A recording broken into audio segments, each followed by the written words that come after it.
દોસ્તો અત્યારે જે પાર્ટ્સ આવશે એની તમને સિચ્યુએશન બતાવીએ. જોઈએ એક્ટિવા 4G છે.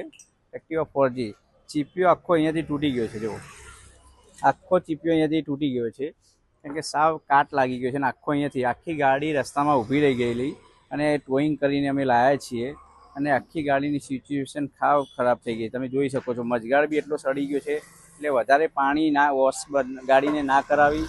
અને અત્યારે મટીરિયલ ક્વોલિટી વાઇઝ નથી આવતું, એના કારણે કસ્ટમર હેરાન થતા હોય છે. તો ખાસ કરી આવી સિચ્યુએશન થાય ત્યારે તમે જોઈ શકો છો કેવી હાલત થાય ગાડીની, નહીં આગળ નહીં પાછળ, એ રીતની આખી પોઝિશન સાવ એકદમ ખરાબ થઈ ગઈ છે. એકદમ આ રીતના તમે જોઈ શકો છો. રસ્તામાં થઈ જાય તો એક્સિડન્ટ થવાનો વધારે ચાન્સ રહેતો હોય છે. ખાસ કરીને મારી કસ્ટમરને રિક્વેસ્ટ છે કે નીચે ખાસ કરીને વોશ બહુ ઓછું કરાવો અને ગાડીને જંગ ઓછો લાગે. અને મટીરિયલ જ એ રીતનું ક્વોલિટી હોય છે. એમાં તમે બી શું કરી શકો, કંપનીનો વાંક છે, મટીરિયલ ક્વોલિટી ઘટાડતા જાય છે અને એની જે ક્વોલિટી ડાઉનના કારણે આ બધી કસ્ટમર હેરાન થતું હોય છે. તો આવી જ જાણકારી માટે મારી ચેનલને ફોલો અને લાઇક કરવાનું ના ભૂલતા.